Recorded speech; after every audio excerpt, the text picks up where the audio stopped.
Hello and welcome to Kraken Opinions, the third episode. We're your hosts, Mikey Forshawn. Today we have a special one with 16750 Technototes. They've had a very successful season, and they're just here to tell you their thoughts on the game, their engineering process, and their robot in general. So why don't we start? So Technototes, who are you guys? Just tell us a little bit about yourself. So actually, William, do you want to answer that? I can try to. So our team's a high school team out of Bellevue, Washington.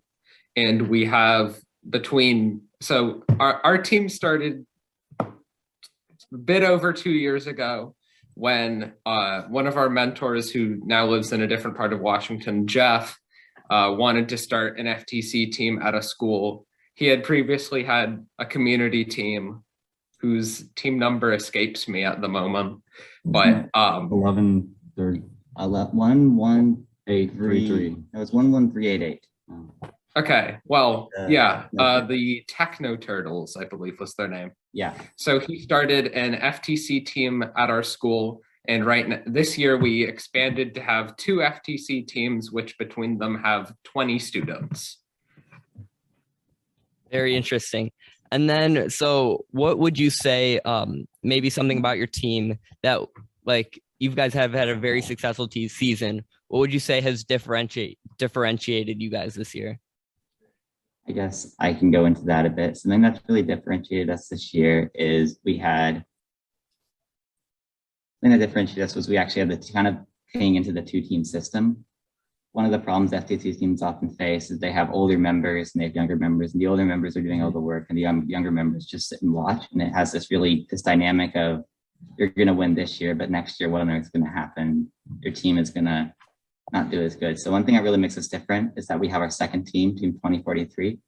And Team 2043 allowed us to have some of the more seniors, me, William, who's junior, but he's still pretty experienced on the team, Tristan, who couldn't be with us here today, and Kim, and the awards people, Renee, Farzan. What do Tristan and Kim do? Tristan is the mechanical lead, Kim is the drive coach, and William is actually our team captain. Leo is just the mentor. So at the start of the season, for programming, because I'm on programming, we mainly focused on our first spots that had won states. But after that was done, we didn't really have much else to do for the rest of the programming team. So they actually worked on our second spots code, Team 2043s, without my assistance at all, me being the most senior programmer on the team. And through that, they were able to learn a lot and be really well prepared for next year when I graduate. So I think that's one thing that's different, because we've had both more involvement from the experienced members on our 750, but we also have the sustainability initiative from our second Team 2043. Yes, sustainability is definitely a very important aspect, especially when looking to future years and things like that. It's super important to have kids that are ready to step up and take really important roles. So I really respect that. On to the next question. Mechanically, so that was more of just like a team roles kind of differentiation. What do you guys think mechanically is the most important thing on your robot that just completely sets you apart from the pack? I guess I'll go into this one too. So I have a robot here. Would you like to see it? That help. So our bot Osprey. Probably the one thing that helps us stand out is the simplest thing is probably our drive base. We have a really small and fast drive base that allows us to do a lot of cycles in autonomous and in teleop. And it's also really small, so we're really easily able to fit through the gap. We're only 11.6 inches wide, and we're only 12.6 inches long. So we can fit through in multiple orientations, but also really easily when going straight on, so we can cycle really fast. So that's probably the foundation for some of our success is in our drivetrain. We also can go over the barriers because we built in ground clearance on the reels. So if we get defended, which we have, and are forced to go over the barriers for cycling Alliance Hub, we can do that even. Can you show that? So I'm going to show our drive base. So the drive base has, you can't see because of the steel plate, but underneath the steel plate, there's actually 2 sets of build motors, with 13.7 ratio. Give me the computer down, does that help? And they're they're sunk into the dry base plates so that they can fit really thin. The width of our dry base is basically the length of 2 motors. So we have this really small profile, and this also really makes it easy for us to drop down so that we have the ground clearance around the wheels. So we can drive even when we're centered on the pipes. That's probably something that really makes us different. So it doesn't look like you're using odometry. How are you navigating the field in autonomous? We actually were one of the first adopters of a drive encoder range sensor system that uses the drive encoders on the wheels. So all of these motors have encoders. But because that's known to drift over time, we also have range sensors out the sides, seen through these holes. Can't really see them too well with the plot. There's a range sensor in there, and that can detect the ball. And we also have one out the front, kind of like there, there, centered on the screen. And these allow us that when we're in the depot, we can check our reset our position estimates so that it's more accurate. And that's how we navigate in autonomous, and it's been pretty reliable since. I've seen your guys' control award video. You guys look very impressive in autonomous. So that being said, with your going back to your drivetrain, what would you say was the biggest challenge in design that because it's a custom drivetrain? What would you say was the biggest challenge in either designing or making or building that drivetrain? Biggest challenge is probably we had drive pulleys crack on us a bit. So our main drive pulleys, it's hard to, I'll just explain it. Started cracking after our first meets. So what we ended up doing is designing a metal insert that we milled on our CNC router.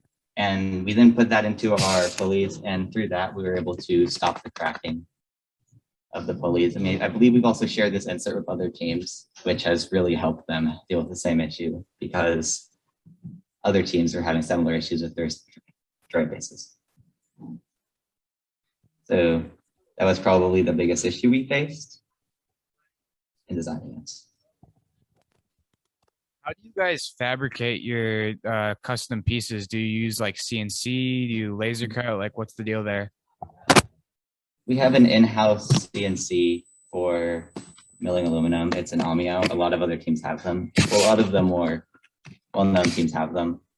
And they're pretty great because we can cut aluminum same day. We actually cut one of our plates on our lift the day before we had a scrimmage because we realized we needed it, and it was all pocketed and fabricated on, and it looked great. We also have a few parts from Sink Cut Send from Care. I think one of our pieces was done from Sink Cut Send because it was big.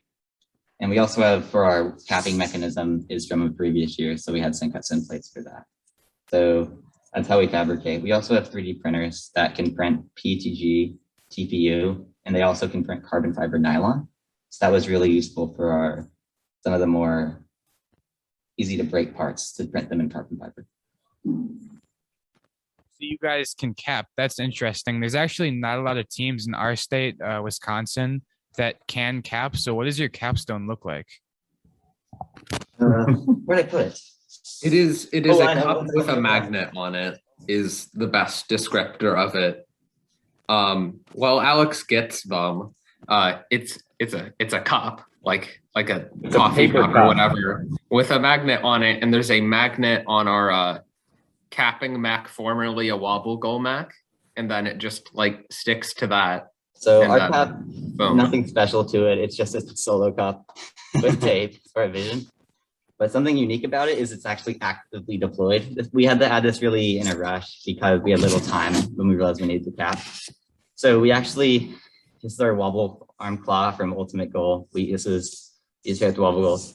It sadly cannot pick up the shipping hub, though I did try. But we actually were able to reuse it as the active deployment. So it grabs the magnet. It can move it around. Do you want to show the magnet? It's easier if I spin the box. But I actually, when I open the claw, it just drops it because it pushes the claw away from the magnet, so it can drop it in place because it seems like a lot of teams are having issues with dropping the cap when they're trying to put it on. So it's hard to see, but these are the magnets right here. Mm-hmm. They're a little, I don't know what. They're just, I don't know what they are. We just grabbed them and they work fine. Yeah, so that's our cap mechanism. It's also on a turret, which is pretty nice for fine control. It works And I know you guys also have a very interesting outtake system. You guys mind showing us that? So our outtake uses a set of linear rails to raise up and down. We actually used slides initially, but we had problems with when we added the weight of our new extension, they were breaking. So we use linear rails, which are not only more rigid, but they also have really clean motion and virtually no play. So even when our extension is all the way out, the robot just doesn't budge. We also have our secondary set of slides for horizontally extending. It's hard to get in perspective, but it reaches out about this far, arm for scale. And then we have our arm at the end that raises up and down to hold the bucket. This also gets us a little bit of extra height if we needed and allows us to flip from the inside to the outside as we are passed through. Then we have our turret, which is here. It's useful for fine tuning adjustment to, it works in combination with our brake pad so that we can score when being pushed. And it also allows us for fine adjustment on both hubs. Then last but not least, we have our bucket, which is really fast and has some code to help it automatically stay at the right level when adjusting because the virtual 4-bar isn't perfect. And we have a sensor in the bucket, which if the bot were on would be shining, but it tells us if there's freight and rumbles the controller. So we know to go deposit it on the shipping hub of choice. What would you say with this system of outtake? I mean, obviously you guys have a ton of degrees of freedom and just a lot of like different directions you guys can go in terms of placing a block from basically anywhere. What would you say is either the biggest strength and biggest weakness of this system? It's very good for the high level of the alliance specific shipping hub. It is slightly harder than our original iteration to score on the shared hub though. Which is actually kind of surprising. We thought it would be the other way around we swapped through the system, but this is quite shocking for us. But as it turns out for shared hub, it's hard to actually exit the warehouse. So we got some penalties for that at States, and that was no fun. So I had to slow down, but so that was a potential downside, and we're working on ways to address that. I've also noticed something with shared hub where like you have to be so precise in making sure that your whole robot is across the line. I know a ton of teams in Wisconsin have run into the issue where their bot is just simply too long to do shared hub because like, let's say a little bit of a corner of the robot is over. They'll still get penalties for it. And it's just like kind of, I would say an unforeseen challenge because we at the beginning of the season teams didn't really know how lenient like refereeing on that rule would be.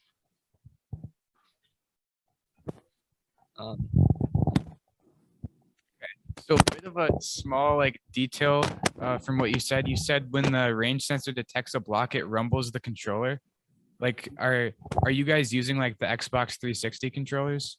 No, we're actually using the ET Park controllers. They just got legalized for Ultimate Goal, and they are, in my opinion, the best controller choice for FTC. Yeah, because that's actually seems really helpful for the drivers. So like if it vibrates when like freight is in, that's good. Mm-hmm. Yeah, I like that a lot. We should look into that. Could you send us a link to those controllers? Oh, the link? Oh, sure. It's on Rev's website. I can get you a link real quick. Yeah. Okay. Yeah. That's cool. That's like because you get the quick reaction of like, hey, we have freight in the robot. That's good for drivers. It's a lot of teams. They have different systems to signify the drivers that there is a game piece in. A lot of teams are moving in the direction of LEDs. And certain systems like that, which can provide a lot of information just because of different colors, obviously. But still, haptic feedback is definitely something that's good to have. One part we haven't really talked about your robot is your intake. So you guys want to walk us through that? Oh, okay, so I'll actually just look the bot up this time. It'll probably be easier. Not too heavy. So one thing that's pretty unique, a lot of teams have intakes that they're pretty much flush with the edge of their robots. What if I just put it here? That's too good. So that's really good. So a lot of teams have intakes that are flush with their robot, and that's cool and all, and it's really easy to do. But the issue is when there starts becoming freight in the corner, or there's multiple freight and you need to break it up. So what we actually do is we have our intake that sticks out. It's coaxially driven. So it can reach into the corner. It also gets a really wide area, so it can pick up freight that's over here, and it goes really fast. It's a 3.7. It's a 1,620 RPM motor, and that means that we can really break up the cubes, including the heavy ones. It also spits out when we have a freight, so that we don't get penalties for intaking too. Though it does have some problems with dogs, which we plan on fixing in the future. I mean, overall, you guys, just like in terms of just design and how everything fits together, superb. If I'm being completely honest, Thank you. I think that a lot of teams are running into the issue where we talked about this in our last video, where they come up with all these great individual designs, but they just don't fit together well. But it looks like you guys went through your paces and thoroughly tested everything before making sure that the final product could turn out the way you want. It's all like very precisely. It seems precisely measured out. Did you guys CAD this beforehand? We actually CAD'd our robot entirely in Onshape. So we always had a really good collaboration, and we had multiple versions. So we could check back on older versions of our robot to see if there's a part like these ramps on our side of our bot. We actually had them on an older version. They removed them, but we needed to go back and get them because we needed that specific file. So having versions and branches of your CAD was really, our CAD was really nice to get parts from older phases of the bot. We also had a wooden robot we built with a similar layout to help test layouts of things, because CAD can't just tell you everything. You need to have some real world testing, as we have found out last year, because there's always issues that are going to arise. So the wooden bot helped us a lot, and also gave programming a chance to test something without waiting on the final bot. So they were ahead of the game. Mm-hmm. Yeah, I mean, rapid prototyping has been a great thing. So for a lot of our mechanisms, we have cut them out of Lexan before either 3D printing them or CNCing them in aluminum, just to make sure everything fits well and runs smoothly. This has been a great interview, guys. Thank you so much for coming on. 16750, everyone. Check them out. The great team, and best of luck to you guys this season. You. Thank you.